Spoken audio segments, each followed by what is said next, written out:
as I remember, Dad was born in Goring by Sea in Sussex, and his parents were farm workers, and so consequently when Dad was old enough he became, and I'm talking about 12, 14, he also became a farm worker, a labourer on the farm. Now his mother died. I never knew Dad's mother. I never knew Dad's dad either, come to think of it. But his Dad's mother died quite young, and his father married again, so he had a stepmother. And she wasn't very nice, apparently. And he had one brother called Tom, who had ginger hair, and I don't know where that came from. And I only ever met him once, never saw him again. And Dad used to go out into the fields working in the dark in the morning before it got light, doing the cows, and oft times in the winter he used to come back after it was dark, so you never saw anybody in daylight. And they'd left a great pot of stew boiling on the range, and that was his supper. Then he'd get up next morning and out we go again, and never see him. Well, my dad used to play a button accordion. When we were young, in the evenings, he used to entertain us with his button accordion, because we had no television or even radio in those days, till he bought a radio in the end. But he was very good at this. He'd play all the tunes. And I asked him once how he learned to play it. And he told me that his father had one, and he used to play it to them.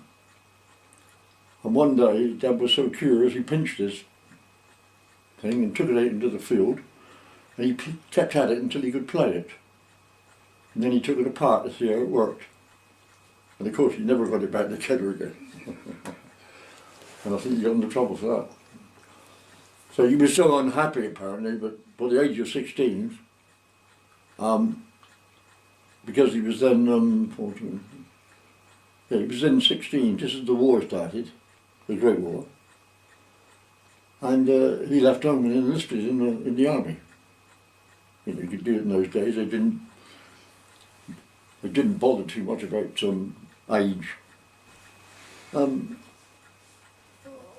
I don't know of any more exploits. Dad he wouldn't talk about the war, so I don't know many sort of exploits. He didn't talk about the war? No, he didn't. He was very reticent about the war. After his own Duke pleased when it finished, I think, like everybody else.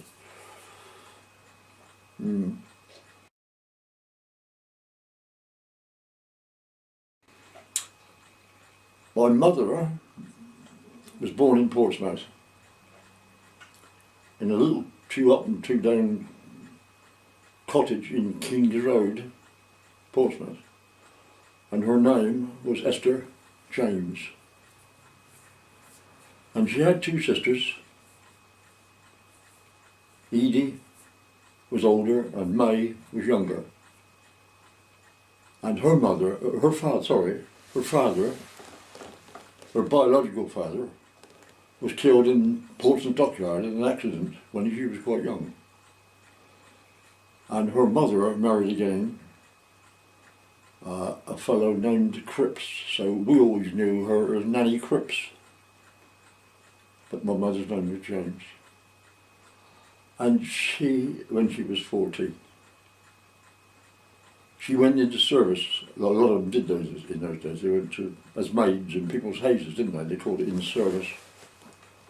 And she told a couple of yarns about that. And this, one of the persons she worked for apparently was she used to check up on him all the time, all the time. So Mum one day was cleaning and she lifted up the corner of the carpet and there was a shilling under the carpet. And apparently this woman put it there because she thought that they were lifting up the curtain and putting the rubbish underneath, or lifting up the carpet and putting the rubbish underneath. So Mum said she was so fed up with this time, she went and got a hammer and a nail And she nailed it to the floor. And she got the sack for that. So, yeah, I thought that was quite funny. And then, of course, after all that, she went into the NAFI, as it was called now.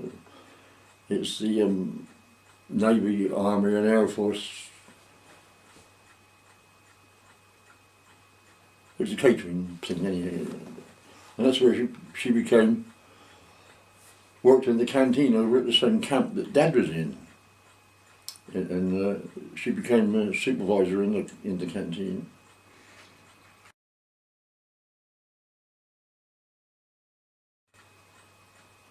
Dad used to go to the office, to the men's mess in the camp, which he wasn't entitled to do because he was a sergeant and they had their own mess. But he used to take his jacket off, and he was in one of the men, you know. So, and he had a big armchair in there, and nobody would sit in it because they knew Dad was coming in, because he was a big fella, Dad. And Mum was, as I said, Mum was the supervisor in that canteen. That's where they met. Mm. But Mum told an amusing story about behind the camp boundary there were fields, and Mum noticed that there were bramble bushes there loaded with blackberries, and they're all going to waste. Nobody picked them. So she asked the camp commandant's permission to take her girls over there and pick all these blackberries. So that's what they did one day. Brought them all back, and then Mother went down to Beavis Valley, and there was all sorts of shops down there in those days. And there was a greengrocer, and he sold picked fruit. The picked fruit was something that wasn't whole. It either had a bruise or a mark on it, something like that. And he used to sell them off cheap. So Mum bought loads of these apples, quite cheap. And she came back, and with the blackberries, she made loads and loads of blackberry pies. Blackberry and apple pies. Because she was a good cook, Mum. And she sold them to the troops for a penny each. The auditors came to look at the books, and they couldn't understand where all this money was coming from. You know? And they think Mum was fiddling. They actually almost accused her of fiddling the books until she explained what she'd done, and then they were quite happy. They didn't yeah, gonna lock her up. She was making more money for them. Yeah, that's right. And keeping the troops happy at the same time. Yeah. Well, when Dad got demobbed and Mum left it, they got married. I think it was in 1919 they got married.